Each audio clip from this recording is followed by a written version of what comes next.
Greetings to Thomas Jefferson Memorial Church in Charlottesville, Virginia. This is the Reverend Charlotte Lehmann, minister at Bull Run Unitarian Universalist in Manassas, Virginia. I begin this recording of the service with our chalice lighting words by the Reverend Christine Robinson. We gather this hour as people of faith with joys and sorrows, gifts and needs. We light this beacon of hope,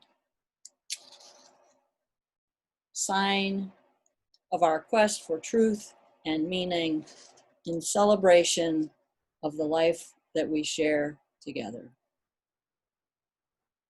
My opening words are by James Luther Adams from The Indispensable Discipline of Social Responsibility, Voluntary Organizations. In his essay, The Indispensable Discipline of Social Responsibility and Voluntary Organizations, Unitarian theologian James Luther Adams wrote, immediately after the Second World War, the Swiss theologian Karl Barth pointed to a characteristic feature of any democratic society, namely freedom of association. Every totalitarian theory rejects just this freedom. Indeed, the rejection of freedom of association, the rejection of the freedom to form groups that attempt democratically to affect public policy, can serve as the beginning of a definition of totalitarianism. Only through the exercise of freedom of association can consent of the governed become effective. Only through the exercise of freedom of association can the citizen in a democracy participate in the progress that gives shape to public opinion and to public policy. For this reason, we may speak of the voluntary association as a distinctive and indispensable institution of democratic society. Any healthy democratic society is a multi-group society. The voluntary associations in such a society presuppose freedom on the part of the individual to be or not to be a member, to join or withdraw, or to consent with others to form a new association. By contrast, involuntary associations are groups into which you are born, such as a family or the geographic location. Taken together, voluntary and involuntary associations represent the institutional articulation of the pluralistic society.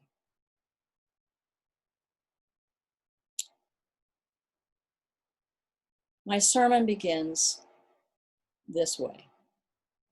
As part of the Wisdom Path, Money, Spirit, and Life, a UU tapestry of faith curriculum on the spirituality of money, participants are asked to share ideas for a sermon that they might preach on the good news of Unitarian Universalism. They are asked to come up with a resonant message, especially in light of what they are exploring about their personal relationship to money and finances. When I taught this class in Tallahassee, Florida, I warned them that I might use some of their talking points in a stewardship sermon, which I did. For starters, I changed that sermon title from a dry voluntary organizations and the spirit of stewardship to a participant's suggestion that his good news sermon would deliver this directive: invest in your own religious freedom. Invest in your own religious freedom. It's a timeless message for our Unitarian Universalist congregations. When people explore what it means to be a member of our congregations, as the congregation I served did last month in a new UU orientation session, and as we do in multiple sessions of the new UU class that is currently being offered on Sunday afternoons, they learn a little bit about UU history and theology. This includes what it means to be free religionists. They also learn about our congregational polity, that we are self-governing congregations and have been since our Puritan forebears wrote the Cambridge Platform in 1648. Congregational polity means that the members are responsible for all decisions made by the whole, whether on a national level through delegates to the UUA General Assembly or at home through their elected officers. In TGMCUU's case, the Executive Board and Finance Committee make fiduciary and policy decisions. Or these decisions might be made by congregational vote on matters required by the congregation's bylaws. UU congregation members participate in the democratic process enshrined in our congregational polity and the fifth principle of Unitarian Universalism each year at the annual meeting and also during special congregational meetings on an as-needed basis. Today, you officially ended your annual budget drive, also known as a canvass or pledge campaign, the results of which determine the budget for the next fiscal year. Presumably, you, the members of Thomas Jefferson Memorial Church, approve the final budget at the annual meeting at the end of the fiscal year. The investment in your own religious freedom is at stake. So thank you for your investment in your own religious freedom. That investment in our religious freedom is another topic that people interested in membership in our voluntary organizations learn about when they take a new member class or talk to members of the membership committee, stewardship team, or the congregation's minister. Now, the Cambridge Platform did make a mistake here, because up until the early 19th century, everyone living in the local parish was expected to pay parish taxes to support the church. Overturning this matter is what led to truly free religious expression and the full and final separation of church from state. If you're interested in this topic, look up the Dedham decision of 1836. Interestingly enough, Massachusetts, ground zero for Unitarianism in the US, was the last state to abolish parish taxes and make complete the real separation of church and state. Sometime, I plan to write another sermon about a judicial decision in New Hampshire, the New England state whose motto is live free or die, that came 60 years after the Dedham decision and also relates to the separation of church and state.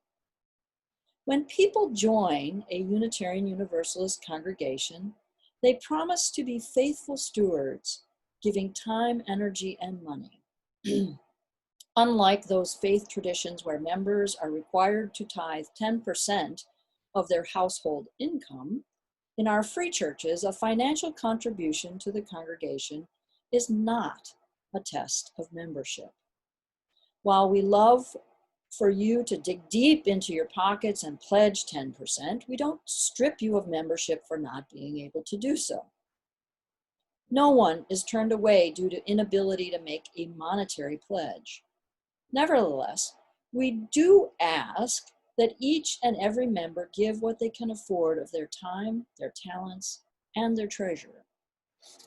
The reality is that financial contributions to support the congregation's life and work are necessary for this free religious community to exist and survive.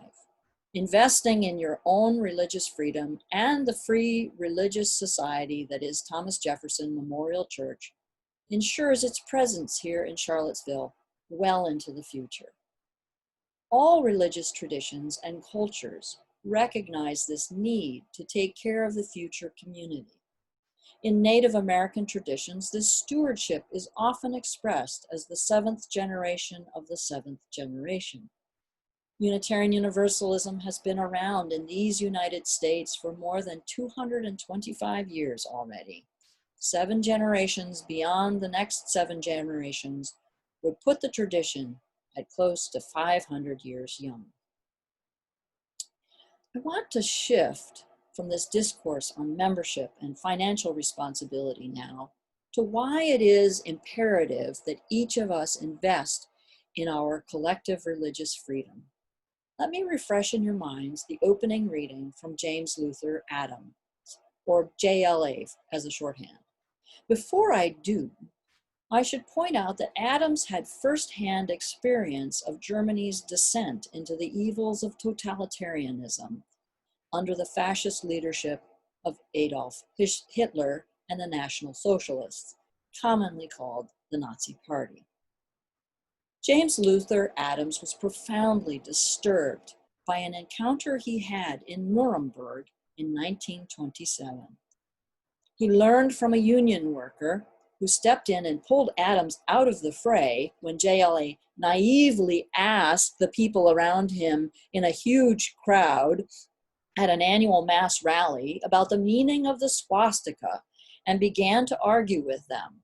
This union worker extended radical hospitality to Adams, inviting him home to share a meager meal with his family.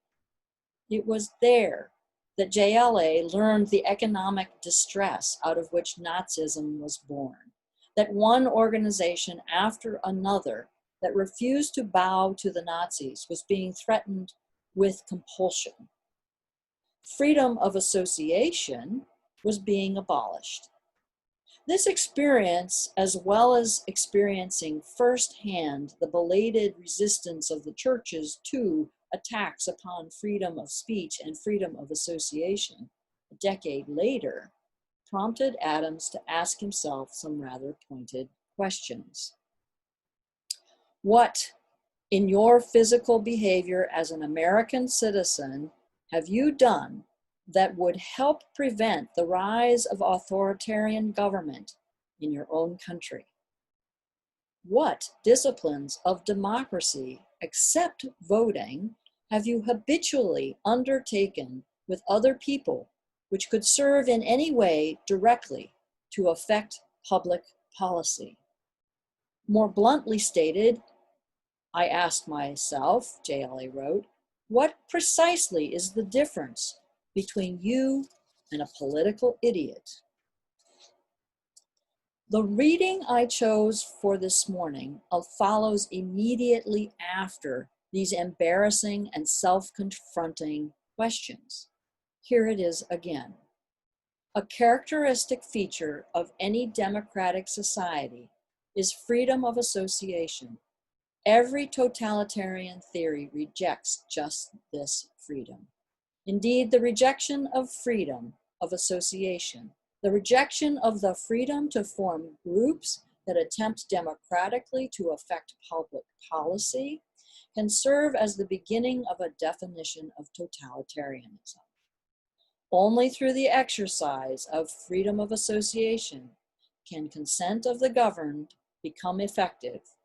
Only through the exercise of freedom of association can the citizen in a democracy participate in the process that gives shape to public opinion and to public policy. For this reason, the voluntary association is as a distinctive and indispensable institution of democratic society. Any healthy democratic society is a multi-group society. The voluntary associations in such a group presuppose freedom on the part of the individual to be or not to be a member, to join or withdraw, or to consent with others to form a new association. Taken together, voluntary and involuntary associations represent the institutional articulation of a pluralistic society. In his essay, James Luther Adams discusses the historical roots of voluntary association and its relationship to the separation of church and state, demanded 500 years ago by the churches of the Radical Reformation. Voluntary organizations that are concerned with social policy, such as civil rights, act on behalf of individuals to effect changes by political or non-political means, persuading elected officials or the courts to enact laws that protect the rights and well-being of the marginalized and the oppressed, to the benefit of the whole of our society. It takes time to change the social order, as we well know. Adams notes that the voluntary organization is a means for the institutionalizing of gradual revolution. He explains, the voluntary organization, at its best, offers an institutional framework within which the give and take of discussion may be promoted, an institutional framework within which a given consensus or practice may be brought under criticism and be subjected to change. It offers a means for bringing a variety of perspectives into interplay. It offers the means of breaking through old social structures in order to meet new needs. It is a means of dispersing power, in the sense that power is the capacity to participate in the making of social decisions.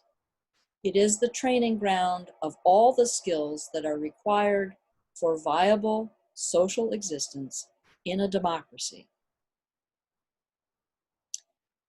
Replace voluntary organization with Unitarian Universalism, with TJMCUU, or with any other social justice organization that this congregation works in concert with in this JLA excerpt, and you have a description of the value and highly important role that our faith tradition and this congregation play in the world.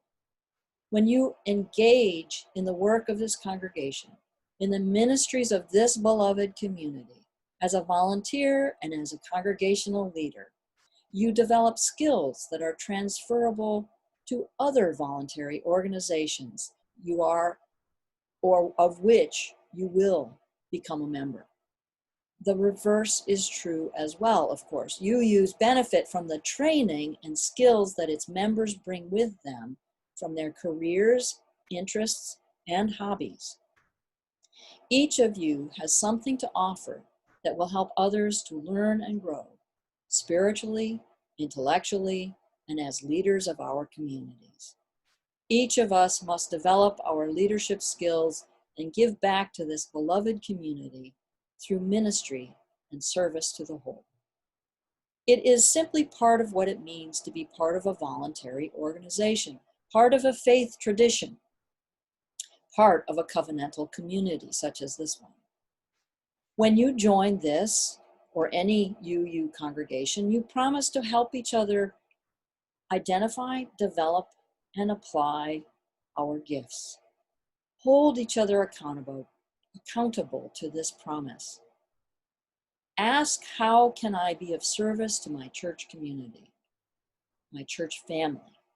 If you don't, then we run the risk of having the shadow side of associational behavior, when internal shifts in how power is wielded result in tyranny and conformism. Can you say oligarchy? Normally, we apply this word to governments that rule with an iron fist, refusing to hear the voices of the people it is meant to serve. But the phenomena of reducing the role of shareholders belongs not only to large business corporations. If not attentive to the dark side, if not attentive to the dark side, churches, universities, and the like also run the risk of sinking back into social structures that do not serve as an instrument of freedom. Writing in 1962, JLA specifically lifts up special interest pressure groups and how they are not immune to this pathology of associations. When the power of the special interest group is exercised through collusion with other pressure groups, there is a danger of ignoring the common good in favor of the demands of the few. As long as the gain for members of the voluntary association also benefit many non-members, the organization will stay clear of the dark side. Adams summarizes thus: the health of democracy depends on the capacity of general welfare associations to function as countervailing powers against the narrower purposes of special interest associations. if we do not get involved in voluntary organizations with diverse membership, if we are only on the receiving end of the mass media of communications in the world of public policy, we are political eunuchs, impotent and without substance. JLA is rather blunt in his assessment of those who do not fully participate in the democratic process. He wrote, "In the democratic society, the non-participating citizens bash their own heads in. I don't for a moment believe this is true of any of you, but we would all do well to remember the old slogan, the old labor slogan attributed to Joe Hill, don't mourn, organize, or don't agonize, organize, which was said by feminist and civil rights activist Florence Kennedy. The latest twist comes from January 2017, the Women's March on Washington, when Maryam Ali said, don't boo, vote. Don't get frustrated, get involved. Don't complain, organize. Develop your leadership skills by serving this congregation. Share your energy and enthusiasm by facilitating an adult program that nurtures spirits, strengthens capacities, and informs minds. Raise your voice and cast your vote at every opportunity. Organize again.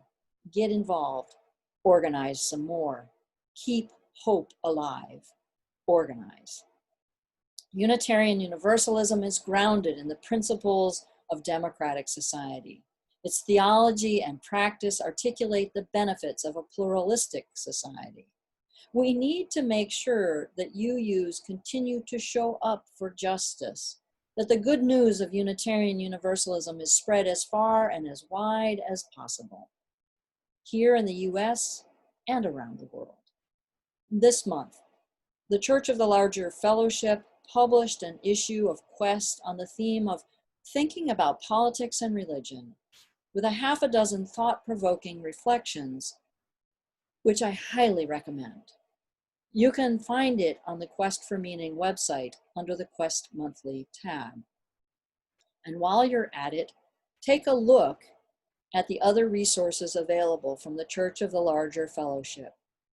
That's at www.clfuu.org.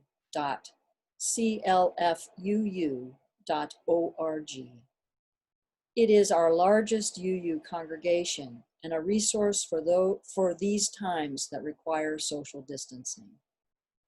Our Unitarian Universalist congregations are voluntary organizations. You are free to join the congregation as a member at any time. We do ask that you sustain the life and work of the congregation by contributing financially within your means. We do ask that you volunteer your time and your talents as well. Let us remember that as members of a UU congregation, we agree to support each other's search for truth and meaning. We promise to nurture each other, this community, and our hopes for a better world. We encourage each other to live ethically. We reach out to all, expanding our circle of caring. We help each other identify, develop, and apply our gifts. We commit to being faithful stewards, giving time, energy, and money. Doing so, we live our values and the principles of Unitarian Universalism. May it be so.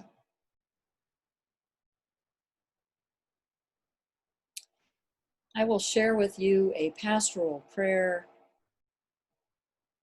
and then close with a few more remarks. Please join with me in a time of meditation and prayer.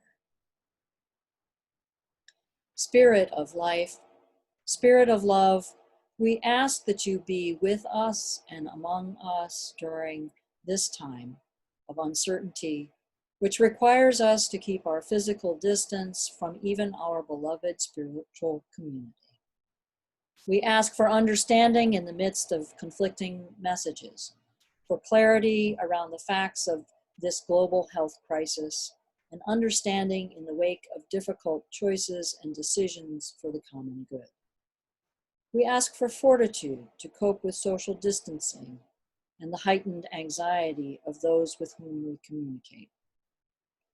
We ask for strength of body, of mind, and of spirit, knowing that these are the kind of times none of us has lived through in more than 100 years, although some of us have experienced this level of fear for our physical health or safety under other circumstances. May we draw upon our past experiences in helpful and life-sustaining ways. May we apply lessons learned from history and the knowledge gained from scientific study. May we temper emotion with reason, but not dismiss the pastoral need to acknowledge the impact of our feelings. May we express gratitude towards all those who are laboring to keep us safe and healthy. May we also be grateful towards the ones who are making the difficult decisions to contain the spread of the virus, the spread of illness, the spread of fear and anxiety, and the spread of violence in all of its forms. May we be caring and compassionate towards all of our human family. May we be kind and loving towards ourselves. May we be well. Amen. Blessed be, and namaste.